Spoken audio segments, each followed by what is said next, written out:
Hi there, I'm Black Bright or Dark Shades, whichever one I decide to put this video up on, which channel. Welcome to my space, my home, and thank you for allowing me to be in your home and in your space for this little while.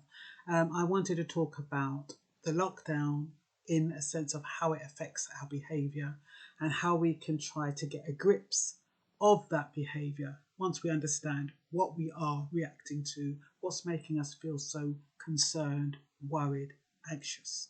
There's so many people who are getting so anxious and stressed, and that is more likely to cause more damage than the virus itself.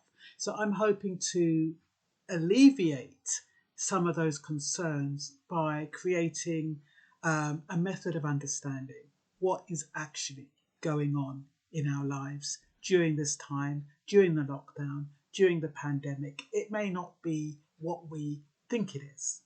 So they do have something called object referral. And the reason why I talk about this is because sometimes, because of the lockdown, because we're working from home, we tend not to focus on how we look anymore. We're going out to work. We're not going out to work, so we might keep our pajamas on all day. You might be working from home. You might not be bothered to put any makeup on. You might just, your motivation has dwindled.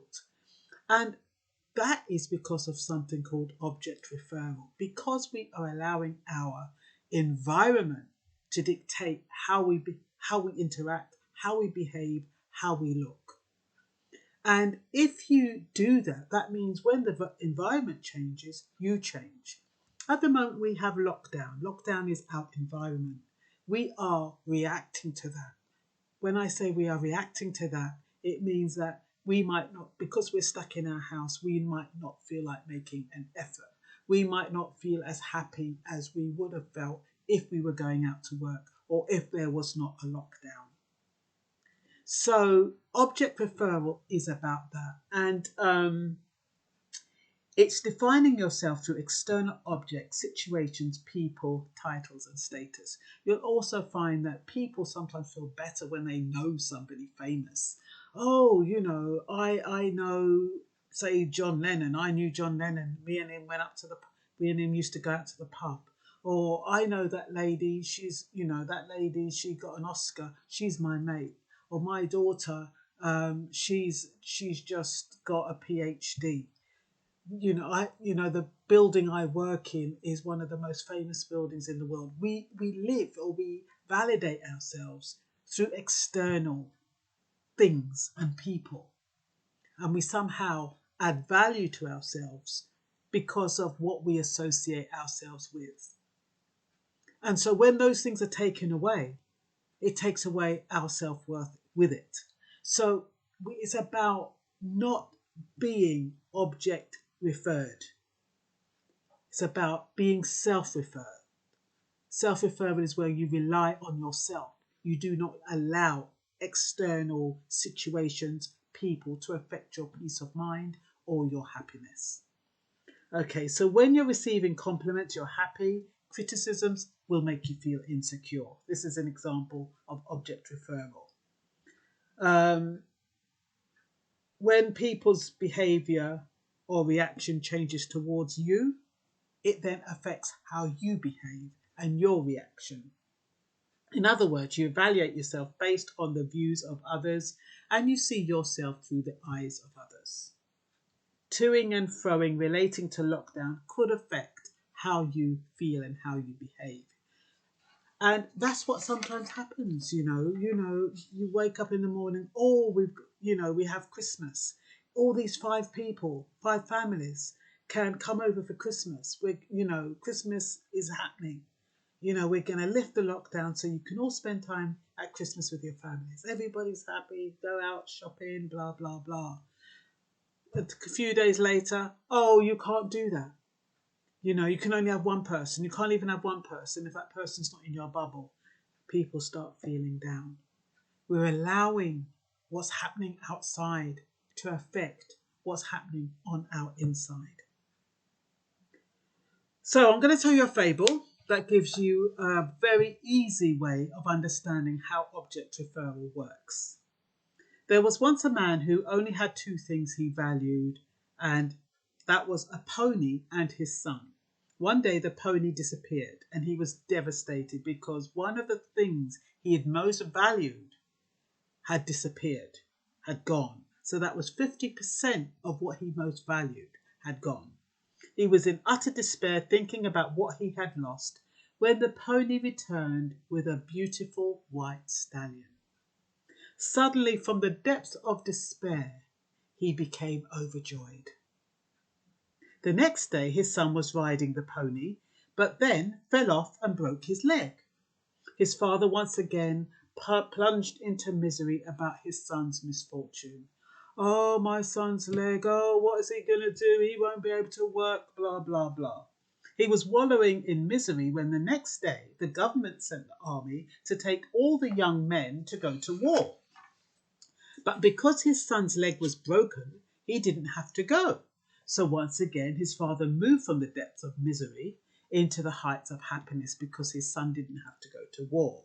This story has no ending, but it shows you how we can allow our external environment and people to change the way we feel and behave. And we are, in essence, relinquishing our power to a third party. And that's what they call object referral, or object of reference, which can lead to unhappiness and depression. If our identity is tied to these changing things, our lives will be unstable. Happiness and peace of mind should be independent of the environment, so it cannot be taken away. Self-referral is acquired through silent witnessing. This doesn't mean that you will not experience bad things, but you will react to it differently. So why am I telling you this? Because with the lockdown, we are allowing the government to affect the way we feel, how we behave and react, and how we respond to the different things that are happening. The coronavirus was in China. We were okay. Oh, it's over there. It's in China. We don't have to worry about it. All of a sudden, the coronavirus is in the UK. All of a sudden, we start getting nervous. We start getting jittery. It's not something that you can push to one side now because it's right in your face. Some of us, when we was wearing masks, we felt relieved. Okay, at least we're protected from other people. And then we're told that the masks don't do squat. Then we start feeling a bit anxious. What should I do? Some people don't want to go anywhere. Some people don't want to go near anyone. They become fearful. Lockdown means working from home. At one point, people were happy. Oh, I'm working from home. I can do what I want. I can work the hours I want. I'm at home with my children. After the second lockdown, they're bored. They're miserable. They can't be asked anymore. It's not so much fun now looking after the children and having the children around all the time, having your old man around all the time, having demands made on you all the time and still trying to concentrate at work. It's not such a nice thing anymore. So the pandemic, pubs are closing, people are unhappy, but then they could be happier because they get more time to spend with their family and friends if they've chosen wisely, and their family their family are, a loving, caring family. Some people are lonely and they feel unhappy, yet when they go on FaceTime or Zoom, it lifts their spirits. Vaccine, one set of people, they're happy. They see it as a form of getting back to normality. Another set of the population thinks there's no guarantees and they're disappointed. The indefinite lockdown, they're depressed, they're still alive, they feel relieved. Now, what I'm trying to say to you is that you have all of these circumstances that are outside your control that you're allowing to dictate how you feel about them. And you're just up and down like a roller coaster. We're constantly on an emotional roller coaster and it can be exhausting. How do you view your life? Is life like a roller coaster, up and down? Is life like a pack of cards? You don't know what card you're going to be dealt? Is life like a box of chocolates, as Forrest Gump says? You don't know which one you're going to get. Is life like a minefield full of challenges? Is your life like a puzzle, never satisfied until every piece fits? We must reach a point where, regardless of the news, regardless of what's happening, you will still make an effort to dress up and show up and exercise, look after yourself. For me, life is like a classroom. I'm the student. My mind is the teacher. My experiences are the tests. Sometimes my mind tells me the answer. Other times it signposts me to where I can get the answer if I'm paying attention. Remember, how you view the lockdown, life as we know it now, will influence your expectations, values, relationships, goals, and priorities. If life is a party for you, what happens when you can't party anymore? If life is a race, what happens when you can't speed anymore and you can't hurry to go anywhere? If life is a marathon, what happens when you cannot endure, you cannot train, and you cannot compete? If life is a game, what happens when there's no one to play with? In preparing this video, I discovered that I discourage people from needing me or relying on me because deep down I know my weakness is helping others. I was betrayed in the past and hurt very badly when I helped a couple of people. So now I behave in such a way that people won't approach me to help them. There's always a reason why we behave the way we do, whether it is a past experience like mine, a belief pattern, or a desire. The lockdown will force us to look at ourselves and uncover the lies we have told ourselves in the past. Every second in lockdown is a growth opportunity to develop your character and build resilience. We need to strive for self-referral, to have an internal compass, a sense of peace and joy, regardless of what is going on around us, i.e. the lockdown. Try not to identify with transient objects or events.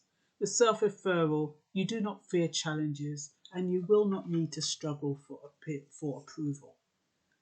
And this video is really to kind of help you to get to grips with, I hope successfully, not relying on outside forces and people to determine how you feel every day, how you look, and how you dress and how you show up. That's all for now. Bye-bye.